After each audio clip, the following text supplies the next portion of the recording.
Hello everyone, welcome back to my channel.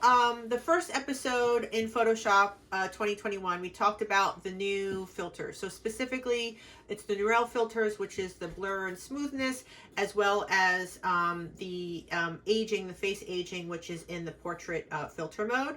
So we're gonna work with the same image, but now we're going to take that a step further, in which I'm gonna show you guys how to use the style transfer.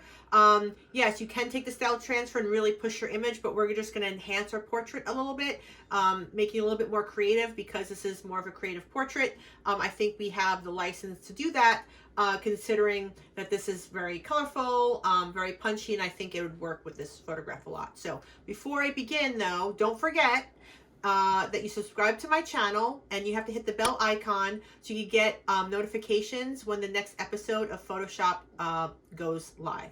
So let us begin. Alrighty, so let's get to it. So as you remember, this is the image that we were working with. Remember, this was the beginning of the image. Then we were able to then use the zoom and the filters, as well as the new aging, smooth and blur. So from here, we're going to merge these layers without flattening them. So remember how to do that. It is Command, Option, Shift, and E. Okay, because why is that? Remember, you have to work in a pixel layer when using the filters. I'm actually going to bring this up because we are no longer in episode 1, but we are in episode 2. Okay, so filter, Neural filters. We're going to go to Style and Transfer. Okay, we're going to click on the button. Okay, so there are many styles here that you can work with. You can also go to Show More, and there's plenty. I don't know if you all remember if you had to ever do, maybe on your own or if you're in school on an assignment where you have to take a photograph and make it into a quote-unquote painting. Well, now you don't have to sit there for hours do it. You could actually go in and you can adjust any one of these painting styles and adjust it to your image.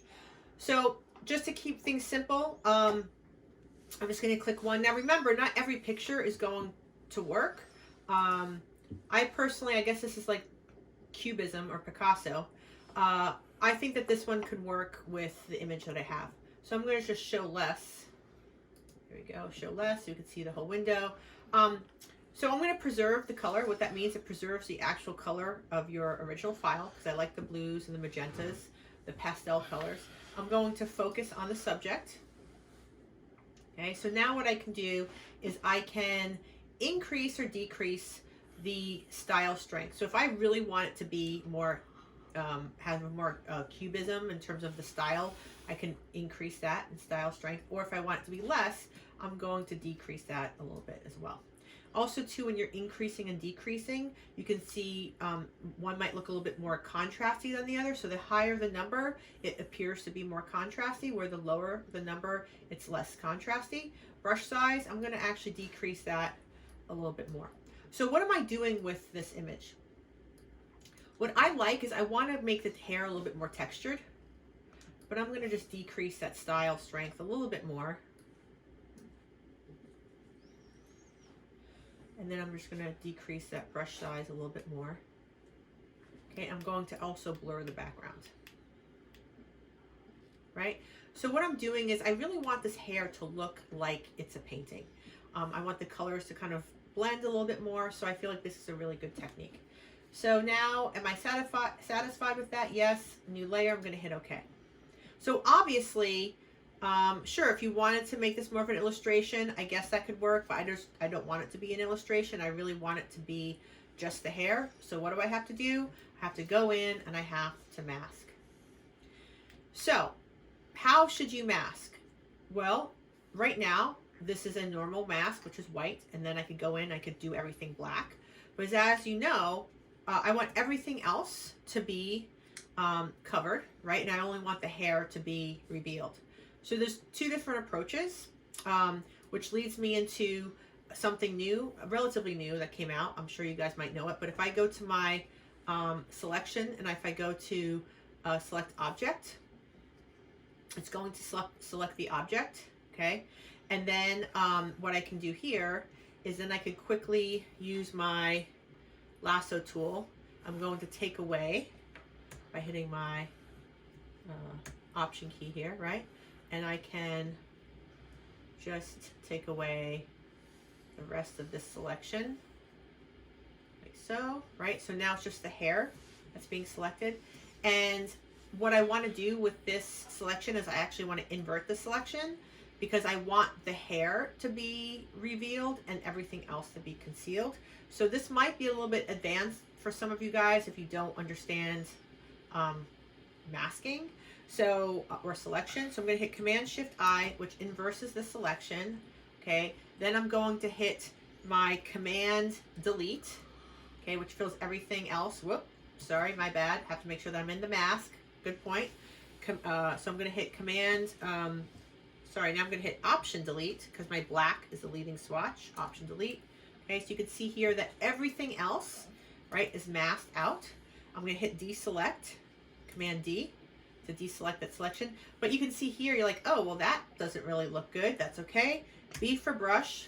Make my brush really soft. And then I'm going to mask everything else away. Now, for this mask, I do want to make it 100% in terms of the flow. Now, if you want to use your brush, you know, I'm a brush person, you can. If you want to use selections, you can do that as well. And then you can, with your selections, which is marching ants, you can then feather the selections, then go back in there with a brush. There's many ways of doing it. I would say the best way to do it is the quickest way to do it.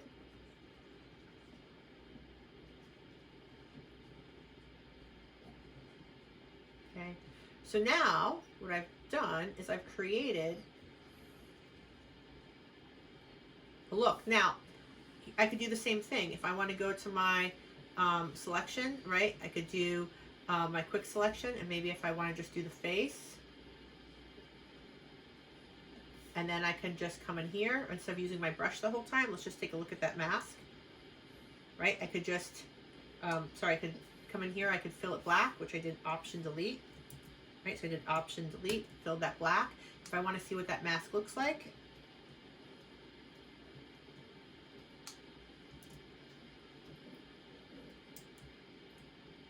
right, so here's my mask here, and then I could go for my brush, I could come in here, and I could just make sure that everything that I want to be 100% black is 100% black. And I could just soften up this edge, like so, right? So, there we go. So there is my mask. Now, you can see here around the hairline, well, that does look a little bit too hard, so you would go in with your mask, make sure it's really soft, and make my brush a little bit harder, and I could go here and I could just blend in the edge. Okay, so as you can see with the new Style Transfer filter, I am able to create a look with the hair that looks a little bit more of a illustration in conjunction with the photograph. So I'm going to just turn this on and off so you can see what that looks like. Now, what I can also do is, that does look a little dark. If I feel like I want to make a quick adjustment on that hair, I can go to my adjustments. I can make sure that I am only affecting below, meaning the other layer behind underneath it. So this adjustment layer is only affecting this layer here, not the entire image. And I can bring up the exposure of the hair.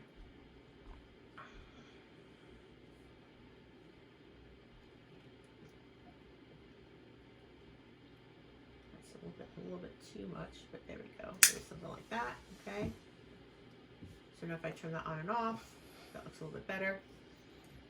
That with this new filter, I want to make sure it's only adjusting the layer below it. So if I turn that on and off, it's only affecting the hair.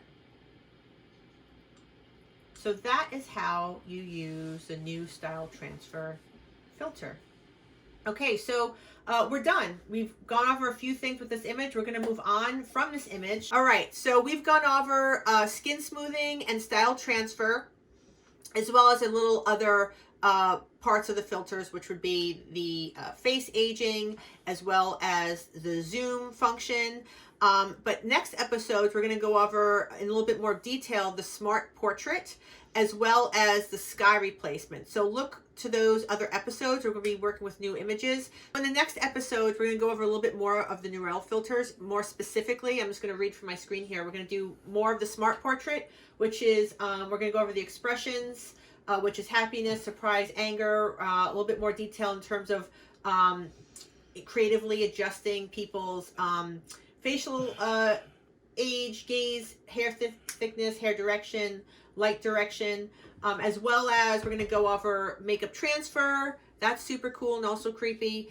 Depth awareness, colorize, and oh, we've already done super zoom, so we don't have to do that. So those are the few other aspects we're going to go over. But lastly, I'm going to save this to the last. This is like my favorite part of this, is sky replacement. There's so much that you could do with sky replacement. So that's going to be the very last episode. So make sure you subscribe to my channel and hit the bell icon so you get notifications when the next episode of this Photoshop series goes live. Until next time, hopefully my hair won't be so crazy and my kid isn't screaming out my door. So see you soon.